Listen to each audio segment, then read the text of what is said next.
درود دوستان عزیز، خوش اومدین. درود به همگی.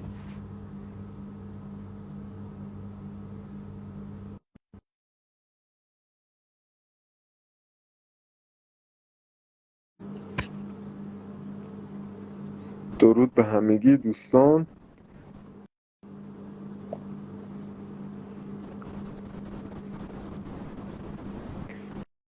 دکتر سیامک عزیز تشریف آوردین. یک لحظه.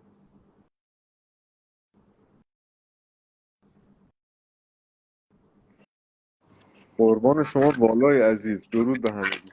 درود به همه عزیزان. بله. درود. واقعا همه عزیزان میدونم اونایی که تو ایران هستن دیگه تمام شب ما قصه گفتیم و صحبت کردیم و به هر حال قصه امیدوارم که زیبایی است دیگه، قصه ای که گفته نشده و ما اتفاقا خیلی علاقه‌مندیم که بشنویم. خیلی ممنون، خیلی ممنون. آره. خب کجا بودیم؟ بحث در واقع چی بود دیگه؟ بحث معراج و اینها بود. و ببین بهاءالله میان و یه ترسیمی جدید از تمام اون در حقیقت چیزهایی که در ادیان گذشته بوده و شما اگه توجه کرده باشید در تمام این لایف های دیگری که بر علیه اسلام، بر علیه خیلی ممنون از نفس های عزیز، خیلی ممنون از دوستان همه گرام. دوستان که واقعا شما در چقدر واقع نازنینید، واقعا به فدای همه شما عزیزان. یعنی شما اگه توجه کنید به خاطر علمای دین، در حقیقت ادیان نابود شدن به خاطر علمای دین، به خاطر اینکه تفاسیر نادرستی که از دین به وجود اومد و همه چیز رو مادی فکر کردن که آره ما مثلا میمیریم، در یک زمانی میاد که همه زنده میشیم، صف میکشیم، در ترازوی عدالت خداوند تصمیم میگیره که ما جهنمی هستیم یا بهشتی هستیم و ما رو میندازن جهنم یا بهشت و تمام اون داستان ها که خودمون میدونیم. حالا این یک آیینی اومده، یادمون باشه این یک آیین ایرانیه، این خیلی مهمه. خب دکتر سامک، همینجا صحبتتون یه لحظه متوقف کنم. من از اینجا برم که اینجا ممکن صداتون قطع شه. بعد اوکی. چند ثانیه دیگر. چشم. درود دوستان عزیز، خیلی خوش اومدید، خیلی خیلی خوش اومدید.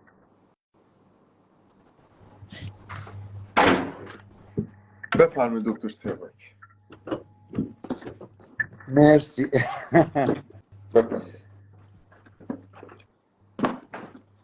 اوکی. بهاءالله و آیینش تعریف دیگری از عالم بعد و از عالم و یعنی ادامه حیات میکنن. میگن که ببینید، بذارید من خیلی خیلی ساده توضیح بدم. ما وقتی که تو دل مامانمون هستیم، به زبون خیلی ساده میگم، تو اونجا چی گیرمون میاد؟ دست، پا، چشم، گوش، دندان، مو، همه چیز، قلب، کلیه، همه چیز اونجا گیرمون میاد. برای چی؟ برای اینکه تو این دنیا که ما میاییم اونو استفاده کنیم. یعنی آماده میشیم که بیایم تو این دنیا.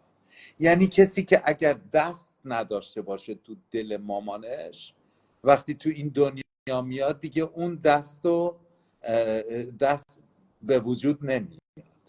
اگر نقص عضوی داشته باشه دیگه در این عالم اون نقص عضو تکمیل نمیشه. پس هر چه هست در دل مادره. حالا اون 9 ماه آمادگی جسمانی ما بود برای این دنیای مادی. حالا این دنیا هم وقتی که اولین تخمی که به عنوان از پدر مادر با هم دیگه متحد میشن و اون تخم اولیه شروع میشه، بهش با اون یک روحی داده میشه که این روح انسانیه. درود جناب نریمان عزیز. این روح انسانی سفرش شروع میشه از دل مادر. آره نطفه عزیزم، ببخشید من فارسی 45 ساله بعضی وقتا کلمات نمیاد، دست درد نکنه، مرسی. وقتی که ما میایم این دنیا در حقیقت یه سفر 70 80 90 100 سال 120 سال تو اینجا خواهیم داشت که در این سفر ما میبایستی که همونطور که تو دل مادر جسم ما اونجا کامل شد، تو این دنیا با اعمال و رفتار خوبمون روحمون رو ترقی بدیم. حالا چون که انسان آزاده که کارهای خوب بکنه کارهای بد بکنه، مسئول خودشه. این خیلی جالبه. مثلا شیر، ببر، پلنگ، گربه، سگ، تمام طبیعتی که بهشون داده شده همون کارو میکنن، هیچ موقع تغییر نمیکنن. حیوانات همون فرمولایی که بهشون وارد شده همون کارو میکنن. ولی در انسان میبینیم که یک انسانی میشه مثل هیتلر، یک انسانی میشه مثل مندلا، یک انسانی میشه مثل گاندی، یک انسانی میشه مثل مثال خیلی میتونیم بزنیم. این چون که انسان آزاده، دلش میخواد که هیتلر باشه، یکی دلش میخواد مندلا بشه. ولی فقط دل خواستن نیست، تربیت هست. اینجا تربیت هم خیلی مهمه. واسه همین پدر مادرها وقتی بچه به دنیا میاد مسئول اخلاقیات فرزندشون هستن و وقتی تربیت میشن در محیط خوب میشن کریمینال نمیشن. ولی وقتی که تربیت نادرست بکنن، ولی با اون حال ما میبینیم که انسانهایی هستن که تربیت نادرست کردن ولی بعدا میاد مثلا میبینیم که آدم خوبیه، برای اینکه یه وجدانی داره، اون روحش کنترل کرده. واسه همینه ما تو این دنیا دو مسئولیت داریم. یکی این که خب دنیا رو داریم، مثل بعضی صوفیا که همه دنیا رو بذاریم کنار رو بریم توی زیر، تو هندوستان هم هستن بهشون میگن چی میگن که میرن زیر یه درخت میشینن و تمام مدت فقط مدیتیشن میکنن و روزی 2-3 تا بادوم و یه موز میخورن که زنده بمونن و میخوان مرتاز. مرتاز بهشون میگن. آره مرتاز. و حالا میگه نه،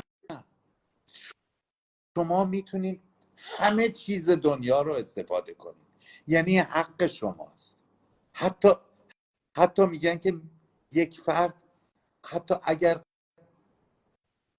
پولشو داره میتونه صندلی طلا هم درست کنه، هیچ اشکال نداره اگه از راه درست در آورده باشه.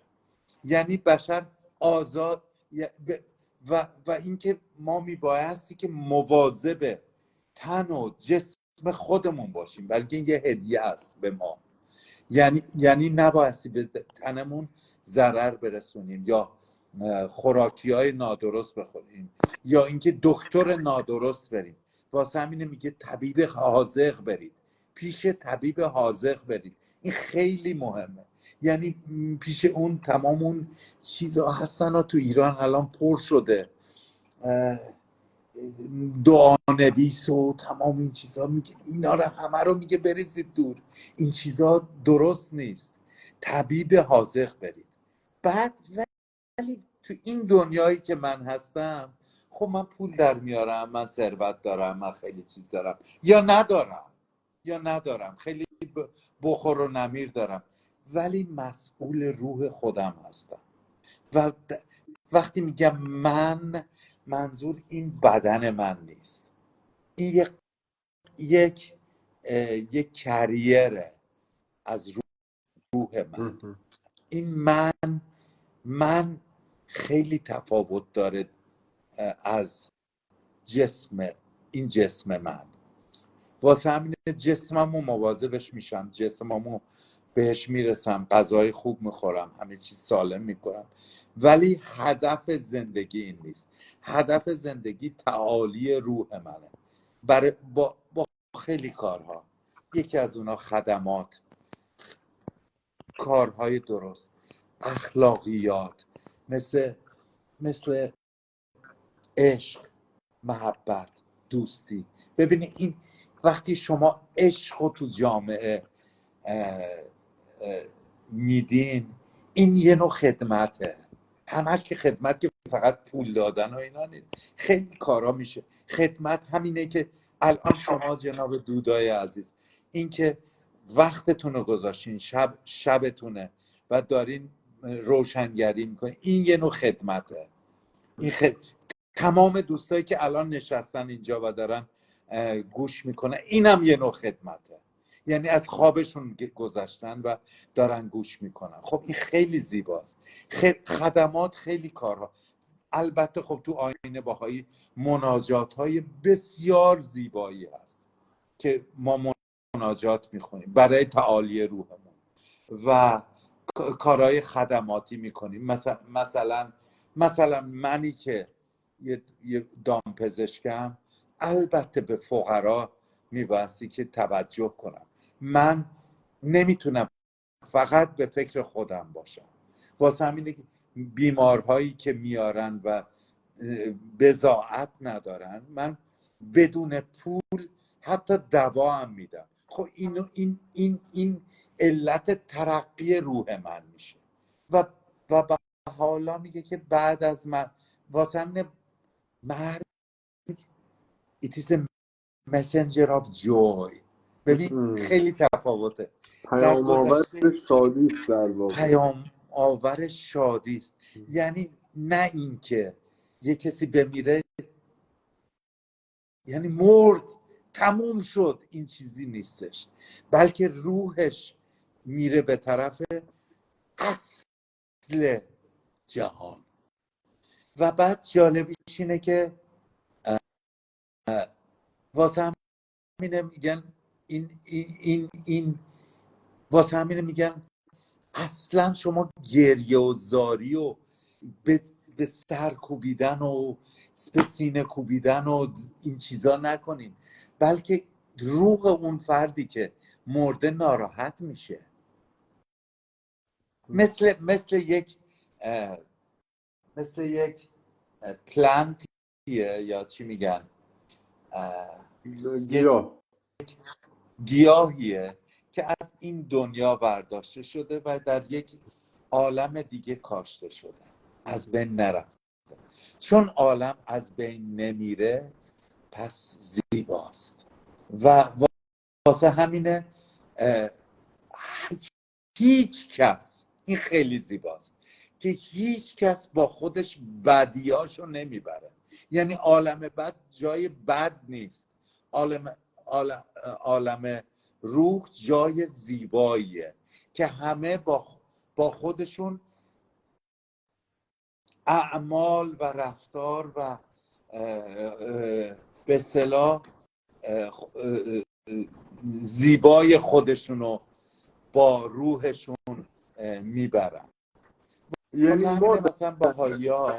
این بهایی مثلا جانم. ما جهنم به اون شکلی که در اسلام هست آیا داریم یا ها نداریم؟ دارم میرسم عزیز من، دارم میرسم. آره حقیقت این جهنم خیلی برای تو مهمه. ببین حالا میگه که نزدیکی به خداوند بهشته و دوری از خداوند جهنم.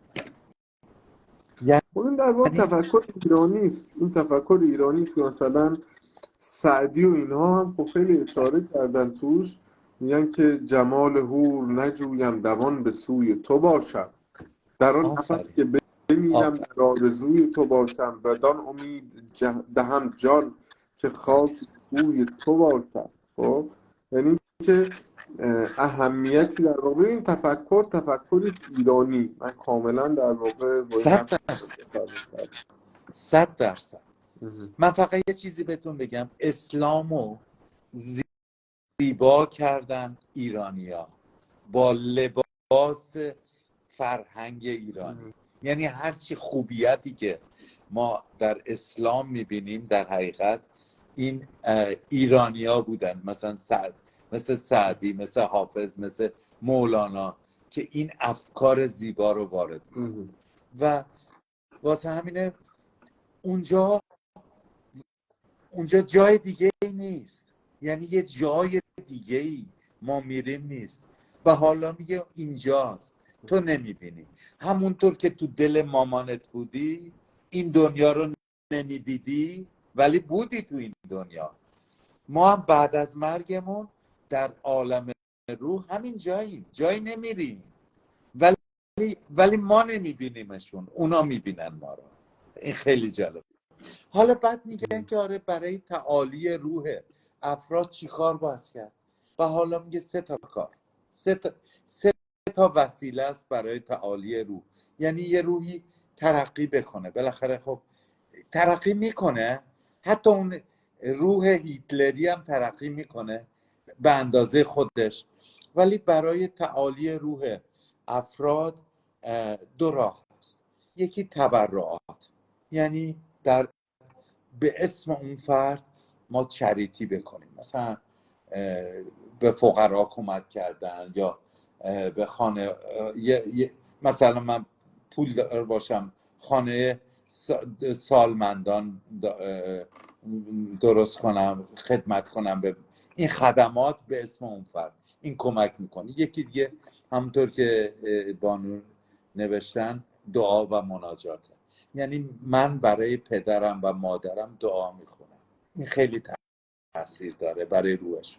و یکی دیگه هستش که رحمت خداوند بعضی وقتا به انسان ها، یعنی ببینید خداوندی که در گذشته به عنوان یک کسی که اونجا نشسته و خیلی عصبانی، خیلی منتظره که ماها رو حسابی پدرمون رو در بیاره، چنین چیزی نیست.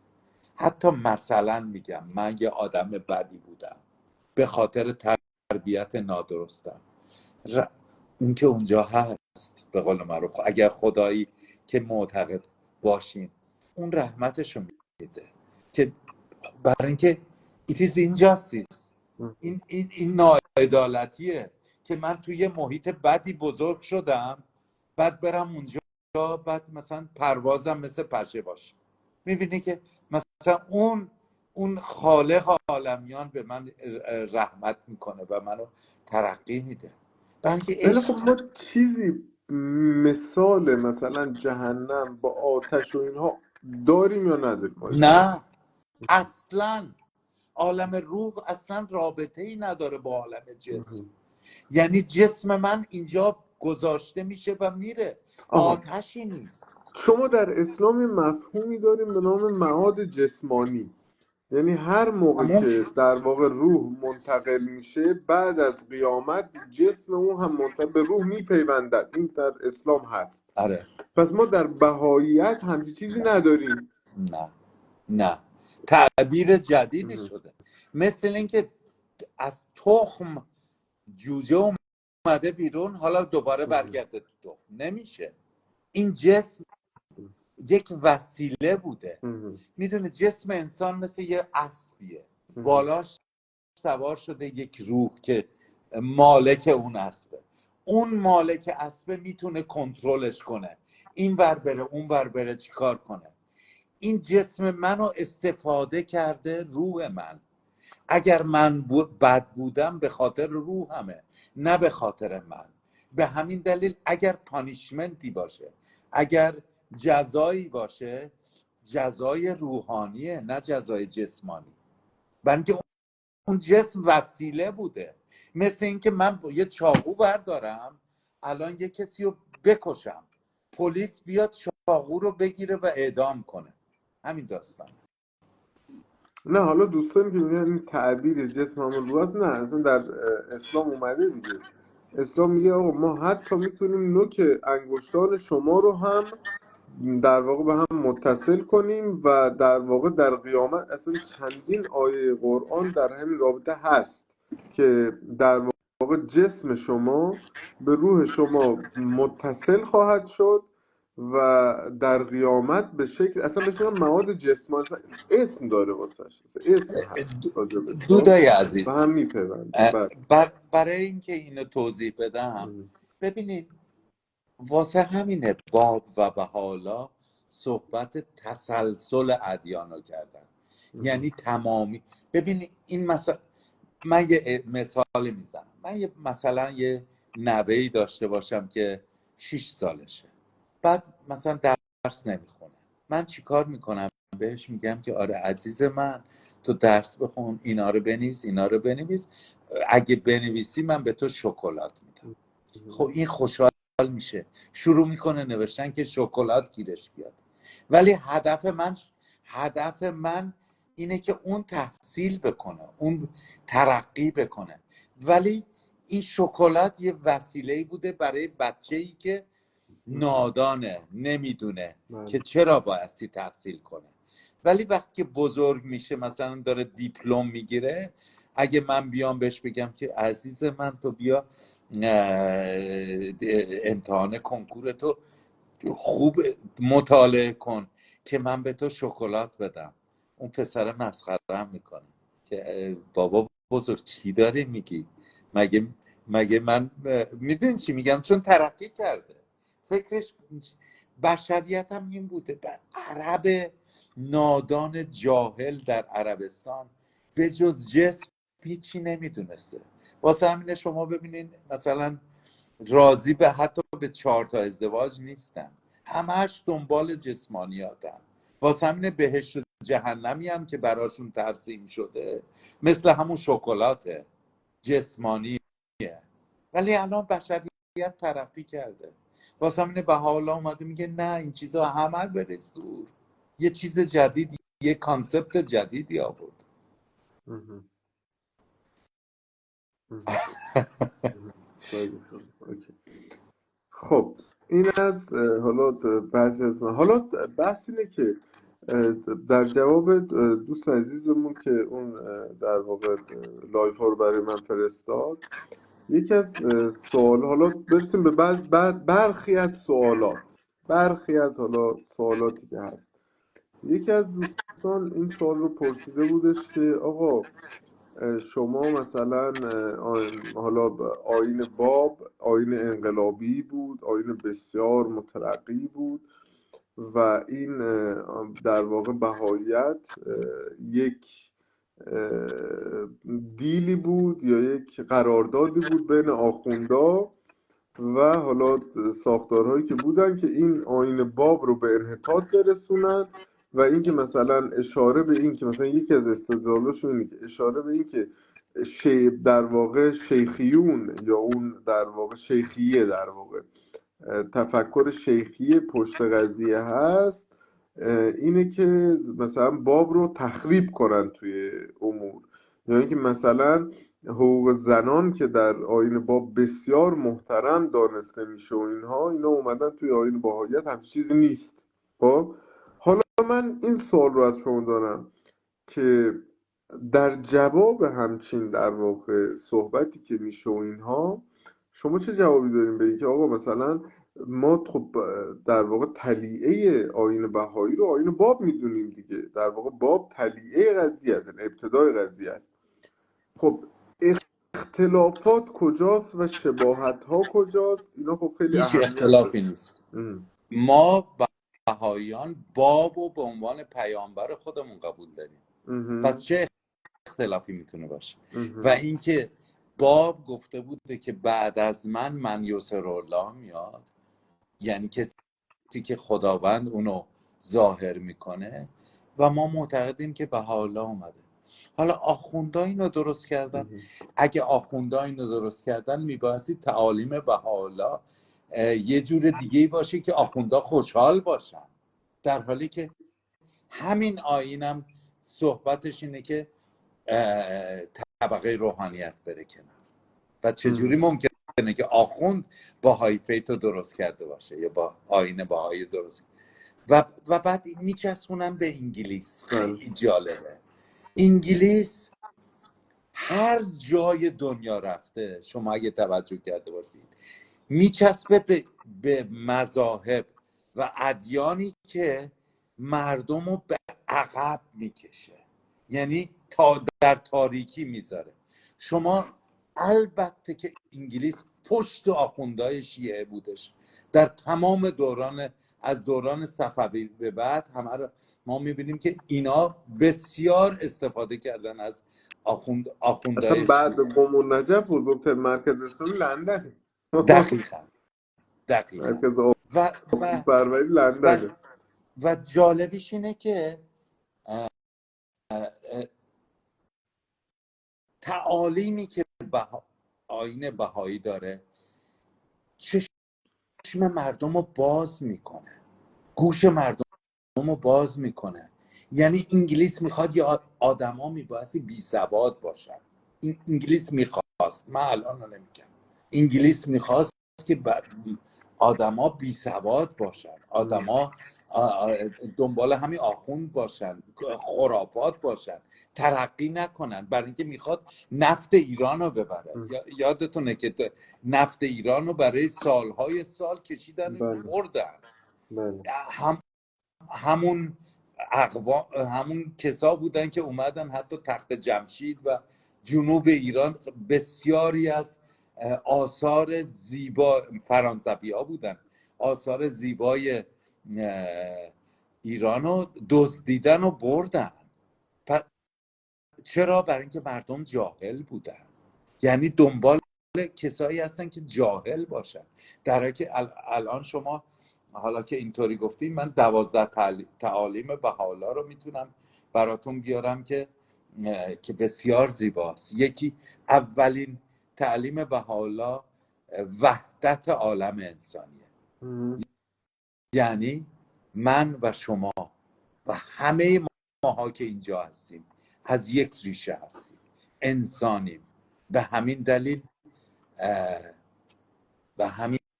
دلیل هیچ تفاوتی بین ماها نیست.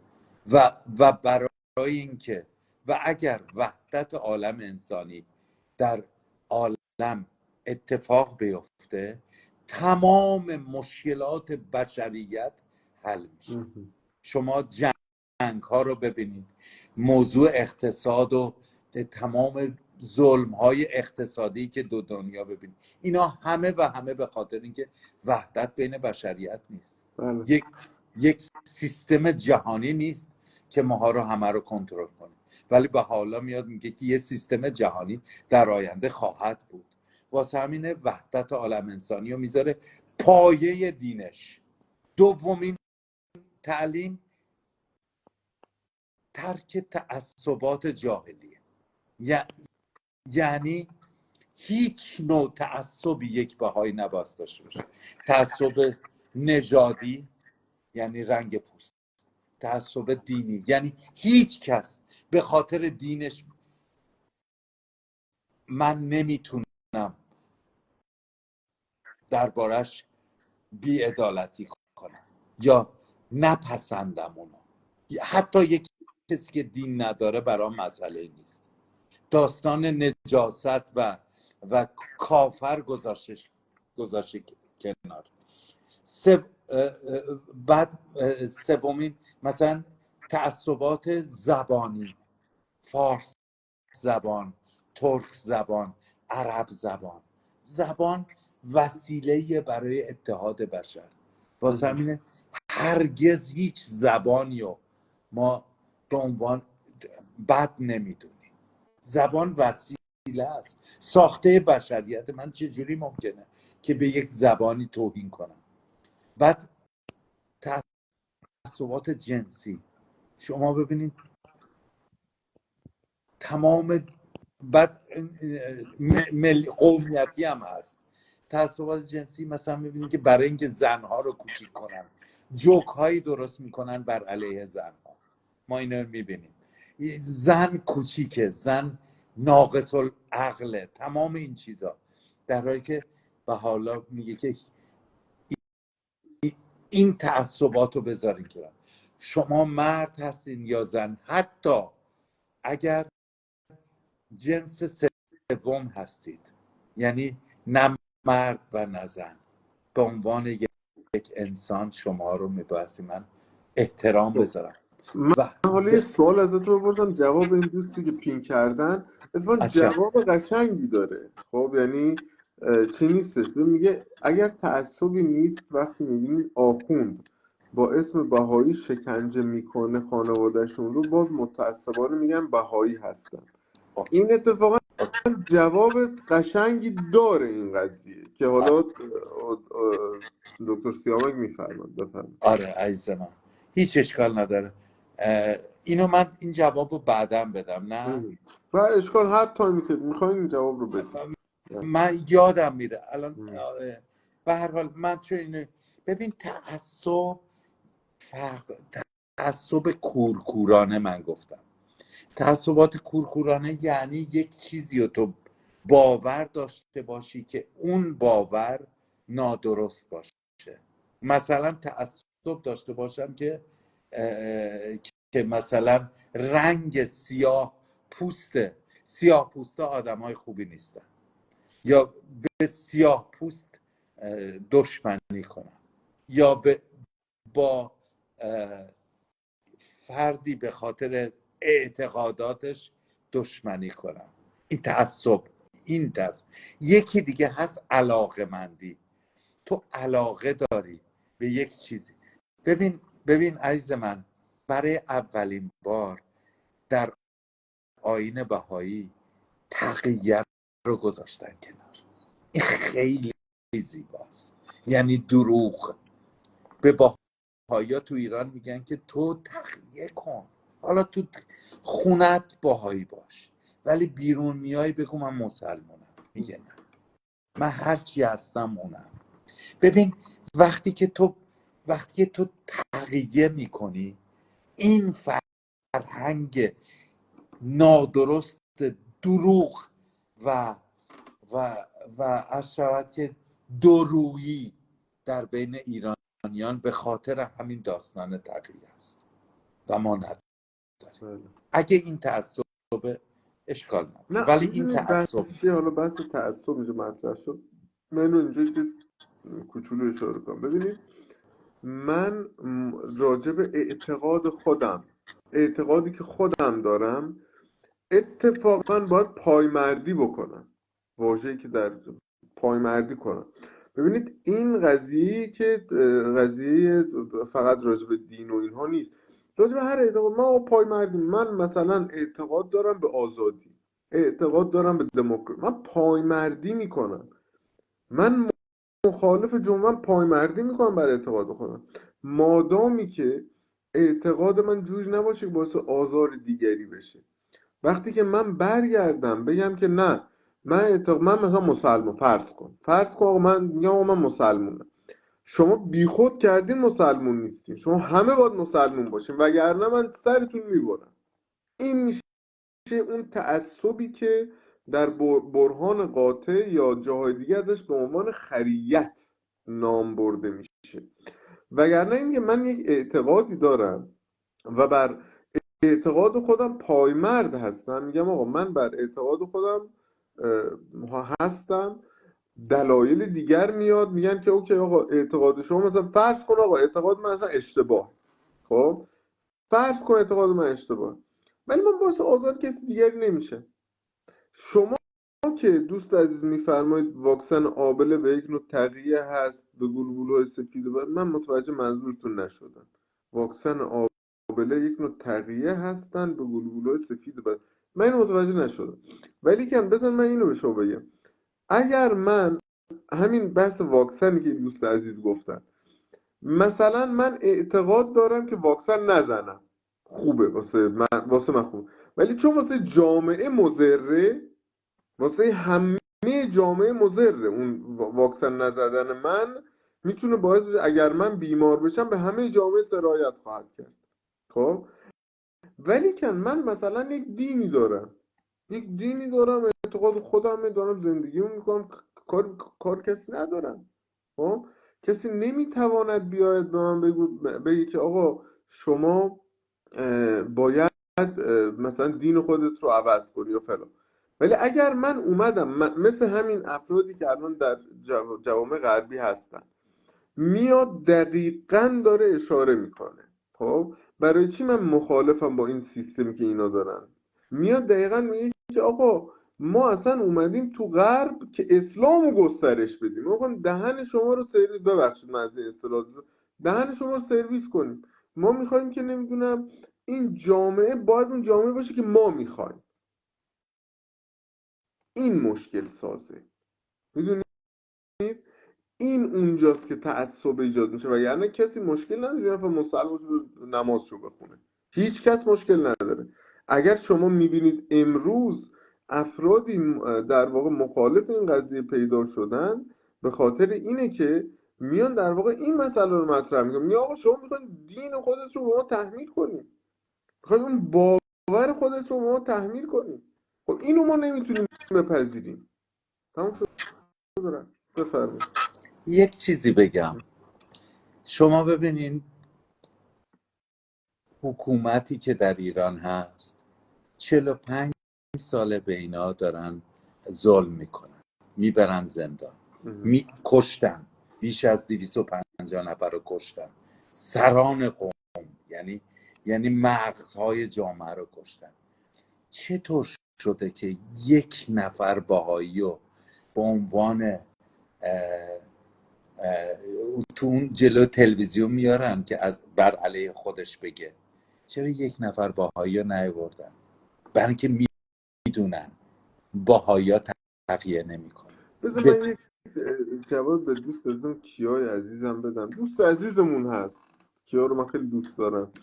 کیا جان ببین این چیز من بهت بگم، طرف میاد با حرف خوب، الان ببین یکی از اتهاماتی که به بهاییان در زندان زده میشه و حالا میبرنشون اعدامشون میکنن یا حالا تو زندان، همین حرف توه. میگن که آقا این بهاییان میخوان با عطوفت دین خودشون رو مطرح کنن، با عطوفت. آقا ما نفهمیدیم یه نفر با عطوفت بخواد حرف بزنه اینجوری اتهام بهش میزنیم، یکی بخواد با شمشیر حرفشو بزنه که خب مشخصه که چه جنایتکاری از آب خواهد در اومد. ببین بحث اینه، چرا نمیشه این رو پذیرفت؟ چرا کیا جان عزیز نمیشه این رو پذیرفت که در واقع بهاییان اصلا در قاموسشون، در سیستمشون این قضیه نهادینه شده که آقا ما باید با عطوفت با همه برخورد کنیم؟ چرا این رو نمیشه پذیرفت؟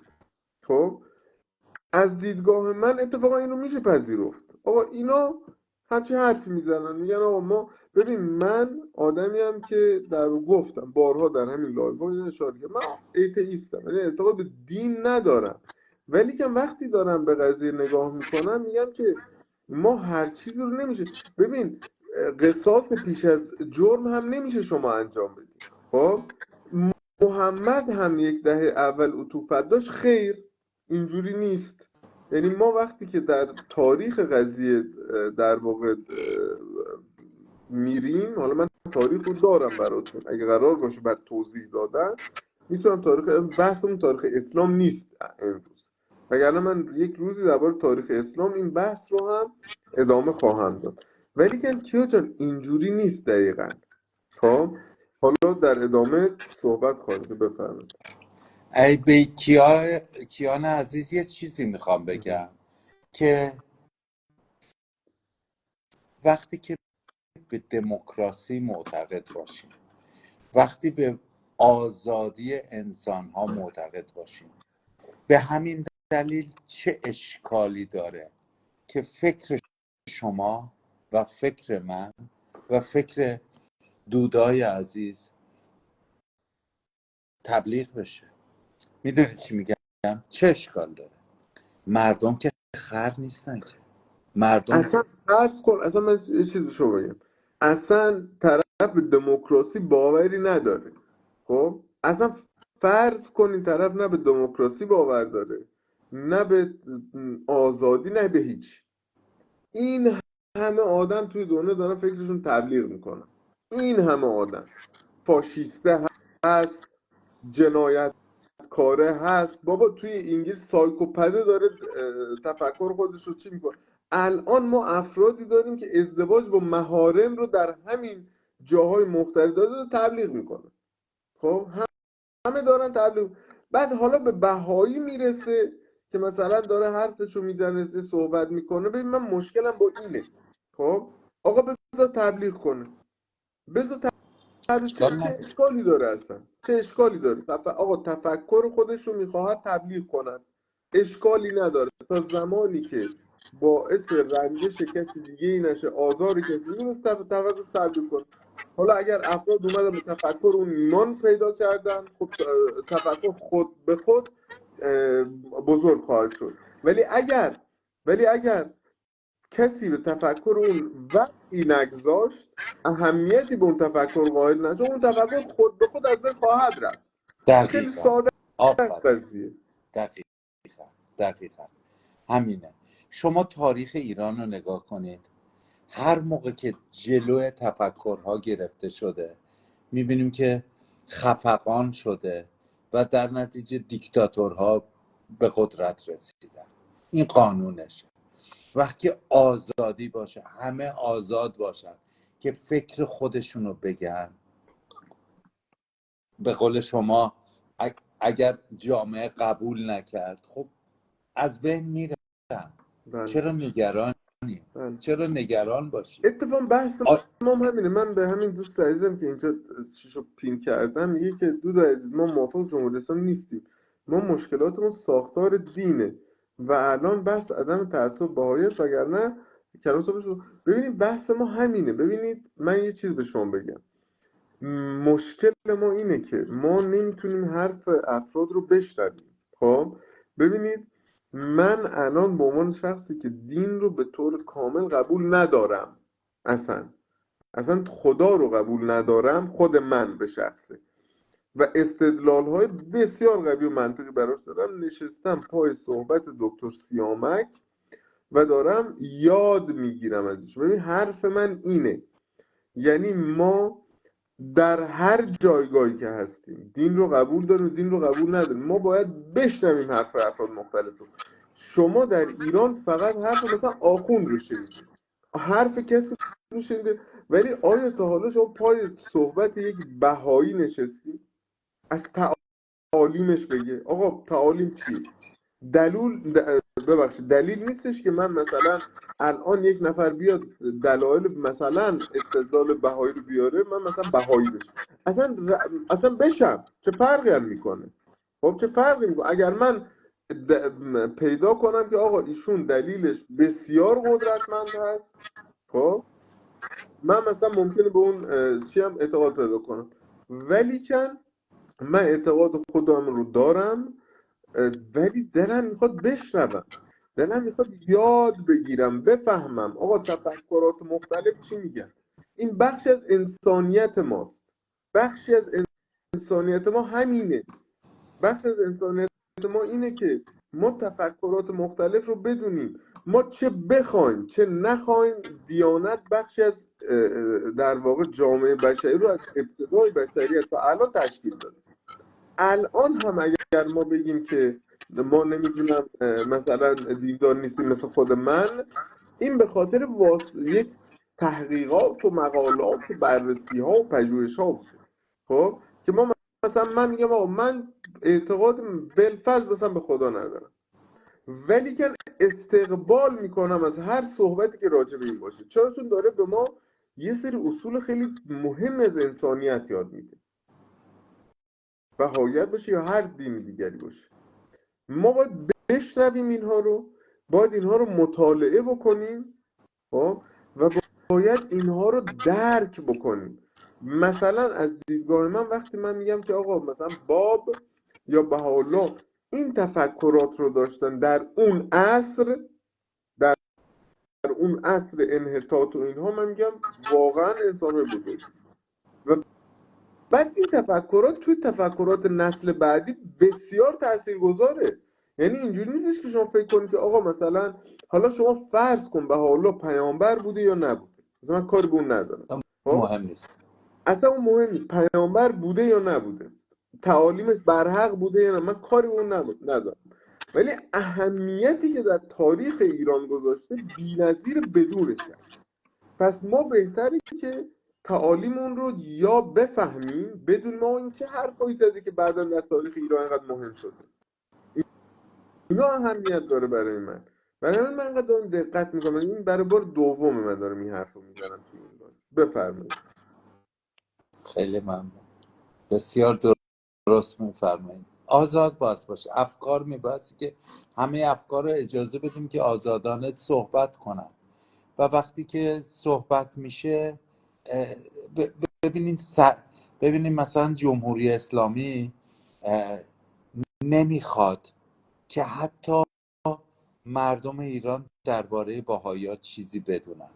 واسه همینه در عرض 45 سال گذشته بیش از 17,000 کتاب ردیه چاپ کردن. تلویزیون و رادیو اینا همه بذار من بر یه چیز علیه به بهائیان. شما بگم. حالا ببخشید من هی صحبتتون رو قطع میکنم، میدونی چرا؟ چون من بفرمایید. اعصابم بابت این قضا خورد میشه. کتاب ردیه چاپ میکنن ولی از اون وقت کتاب خود اون طرف رو اجازه نمیدن چاپ شه. مثلا کتاب بهاءالله یا باب چاپ نمیشه، ردیه در مورد اون چاپ میشه. خب آقا، خب وقتی این کتاب چاپ، تو ردیه چی رو چاپ میکنی؟ این کتابه وقتی اجازه چاپ نداره، وقتی که مردم نمیتونن این کتاب بخونن، تو ردیه چی رو چاپ میکنی؟ مثل کتاب سلمان رشدی. وقتی کتاب سلمان رشدی اجازه چاپ نداره، بیش از 30-40 کتاب تو جمهوری اسلامی در ردیه سلمان رشدی چاپ شده. خب آقا، تو کتاب سلمان رشدی رو بده ملت بخونن، همون آیات شیطانی که میگی، خب بعد ردیهش رو چاپ کن. خب وقتی شما این کارونه، خب ردیه چه مفهومی پیدا میکنه؟ حرف من دقیقا حرف منم اینه. وقتی که آقا صحبت بهایی سانسور میشه، پخش نمیشه، شما آقا بیا نقد کن. نقد چی رو؟ نقد یه طرف هست دیگه، نقد چرنده دیگه. این میگن نقد چرند. ببخشید من میون صحبت رو میپرم. درست میفرمایید. در حقیقت تاریخ آیین بهایی یعنی فقط داستان 45 سال گذشته نیست. 45 سال گذشته خب خیلی شدیدتر بوده، ولی حتی در دوران شاهنشاه و پهلوی همین داستان بود. ما جواب نمیتونستیم بدیم، نه روزنامه، نه تلویزیون، نه هیچ چیزی. کتاب هایی که چاپ میکردیم کتاب نبود. سایکل استایل میگن، تمام کتاب ها سایکل استایل بود. یعنی بین ماها کتاب ها رو به صورت سایکل استایل بین خانواده ها پخش میشد. ممنوعه بودن کتابا. بله حق چاپ نداشتیم. حتی ستون مذهب در همون دوران هم بود. در همون دوران هم داستان فلسفی هست که بله. مرکز بهاییان در تهران رو خراب کردن.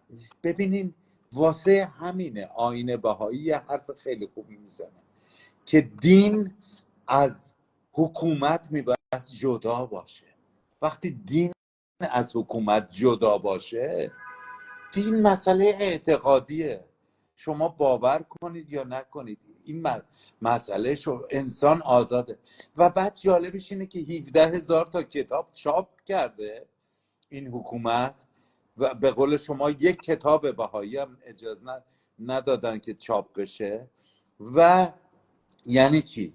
یعنی شما صغیرید، شما نادانید. ما بله میترسیم که شما آگاه بشید. بله برای اینکه آگاه نشید اجازه فعالیت این جامعه رو نمیدیم. اینه دیگه، شما صغیرید. آیا میخواین صغیر باشید یا فکر میکنید شما یک بلوغ دارید، یعنی بالغ هستید؟ ببینید انسان ها بایستی اعتماد داشته باشیم به انسان ها که بالغن، میتونن تصمیم گیری، یعنی ببین انسان خلق شده آزاده، خلق شده. من آزادم که دیندار باشم یا نباشم، آزاد هستم مسلمان باشم یا بهایی باشم یا هندو باشم، من آزادم. تو حق نداری آزادی منو بگیری، من حق ندارم آزادی شما رو بگیرم. پس وقتی آزاد باشیم و اینفورمیشن یا اطلاعات رو همه داشته باشن که خوشبختانه الان به خاطر اینترنت نمیتونن کاری الان بکنن. الان انقدر وبسایت های زیبای بهایی هست دیگه، اونا چیکار کنن؟ حالا میان چی میگن؟ فیلتر میکنن. فیلتر شکن هست، مردم میتونن برن بخونن. هر کسی، دوستان عزیز، دایرکت به من بنویسید، هر کتابی خواستید من براتون آنلاین براتون میفرستم. تمام شد و رفت اون اینجا که ما دوران. دسترسی داریم به همه کتابا، ما دسترسی داریم که در ایران دسترسی نیست. ما میتونیم پی دی افش رو به همه دوستان بفرستیم، هر کتاب. بله، تموم شد و رفت. پس آزاده بودن خیلی زیباست. بله نترسید. اتفاقا جواب این سوال رو دکتر سیامک دادیم در زمان شاه. آیا ضد بهاییت بودن یا آزاد بودن؟ این رو اگه ببین، میتونید آره، اجمالی داریم. ببین عزیز من، شاهنشاه یه انسان خب سیاستمداری بودش دیگه، بخوایم یا نخوایم. و وقتی که بعد از مصدق، وقتی که به قدرت میرسه، کیا به قدرتش میارن؟ علما. بله یعنی پشت آوردن شاهنشاه کمک بزرگی بودش از طرف علما. اسمشون هم هست دیگه، الان اینجا نمیگم. و واسه همینه وقتی ایشون اومدن، خب یه فرد ضعیفی بودش به خاطر اینکه قدرت نداشت. همین آیت الله کاشانی از بله افرادی بله بود که حالا نامش در بله, کنار بله. مصدق ذکر میشه، ولی از افراد بودش که بسیار حمایت کرد از این قضیه. بله. و همون کاشانی از طریق همون حجت الاسلام بودش، چی بود، فلسفی، بله پیام میده که سرکوب ما میخوایم بکنیم، شما بایستی کمک کنید به سرکوب بهایی. اینطوری تو جامعه اضافه شدن، ما میبایست و خب در اون دوران ایشون اجازه میدن و فیلمش هست. اگه خواستید من همین امروز اون فیلمشو در اینستاگرام هم میذارم. فقط یه فیلم تفاوتی من هست، نیست، فقط یه فیلم تفاوت هست، این رو هم تلویزیون ایرانه. آره این رو هم باید اشاره کنیم. در اون دوره هم توی فرم‌های رسمی چی بود، یعنی مثلا دینتون چیه؟ آره. خب اسلام، مسیحیت، آره. همین ادیانی که الان در جمهوری اسلامی به رسمیت شناخته شده اون موقع هم بود. این ادیان به اون موقع هم به رسمیت شناخته و بهایی جزشون نبود. ولی که نه. یه فرقی دوره پهلوی با امروز ایران داره اینه که بسیاری از افراد در واقع این فرم‌ها رو پاسخ نمیدادن. اونا خودکار میدونستن که اینا بهایی هن. خب ولی که زیاد سختگیری نمیکردن توی مثلا بعضی استخداما و دانشگاه و اینا. دوره پهلوی سختگیری نمیکرد، ولی جایی که احساس میکرد که مثلا یه خونه بهایی هست و مثلا آخوندا مثلا توی چه میدونم شمال، توی شیراز یا هر جایی قشنگ خرابش میکردن برای اینکه آخوندا رو راضی کنن. ولی جایی که احساس میکردن آقا کار دولتیه، حالا آخوندا نمیفهمن، زیاد متوجه قضیه نیستن، قضیه رو زیر سیبیلی رد میکردن. آره اینم به خاطر اون دیدگاه در واقع ترقیخواه خود شاهنشاه بود، در واقع محمد آره رضا شاه بود. ولی آره آره. اه، ولی این به هر اتفاقات حال اون دوره هم اینو میفت. اینو نبایستی که فراموش کرد که در دوران رضاشاه و محمد رضا شاه یک آرامشی برای این جامعه بود. یک به جز این همون همون مثلا دیدگاه ترقی داستان خواهانه در فلسفی واقع و پهلوی دیگه، که آره دلشون میخواست که دیگه آره همه برای باشن. اینکه اصلا خب خود آخون دیگه در جامعه بود متاسفانه. آره بله. آره آره ولی خب واسه همینه مثلا چون که در جامعه بهایی تشویق به تعلیم و تربیت بود، واسه همین 100% بهایا دنبال علم و دانش و تحصیلات بودن و جایی که مثلا مردم ایران 40%شون تحصیل کرده بودن. یعنی فقط منظور از تحصیل کرده یعنی میتونستن حتی بخونن و بنویسن، ولی مثلا این جامعه 100% بوده.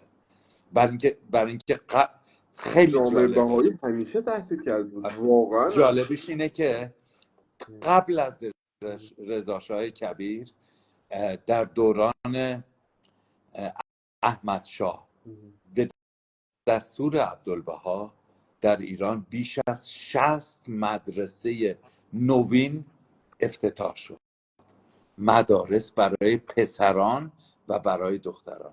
شما اگه گوگل کنید مدارس تربیت، فقط همین مدرسه بله تربیت. آفرین، این مدرسه آره. تربیت خوب اشاره آره. کرد. بله مدارس تربیت 60 تا مدرسه بله. و با تبرعات باهایا ساخته شد. و جالبش اینه که عبدالبها وقتی میره امریکا، این داستان عبدالبها که میره امریکا رو بعدا این انشالله داستان با عبدالبها که میره امریکا داستان جالبی است. جداییه، من آره، براتون بعدا میگم. میخواد میرن توی امریکا، لایو بعدی، یکی حالا این از لایو اگه کارهایی که تموم شد لایو میکنن بعدی اون داستان. تقاضا میکنن به بهایان امریکا، کسایی که جدیدن بهایی شدن، که برن ایران و خدمت کنن در 2 رشته، یکی تحصیلات یعنی تعلیم و تربیت و یکی پزشک یعنی درمان. برای طبیعی. اینکه ایران دکتر نداشت، نرس نداشت، زنها میمردن به خاطر اینکه موقع تولد بچه ها اکثرا مشکلات پیش میاد و میمردن بچه. دوستان این از واسه همین خدمات بهاییان به ایران، ببینید بحثا ایناست، ما داریم صحبت میکنیم که چه تأثیری در ایران گذاشتن. یکی از تأثیرات اینهاست. بفرمایید. مدارس رو شروع کردن تو ایران به کمک ایرانیا، یعنی همراه شدن ایران. مثلا یه خانومی هست، الان عکسشو در میارم، این خانم امریکاییه، برای اینکه برسه به ایران تقریبا چندین ماه تو سفر بوده، تو موقع راحت نبوده. بلند میشن میان ایران، از آبادان میاد، با کشتی میرسه به آبادان، از آبادان بلند میشه میاد تهران.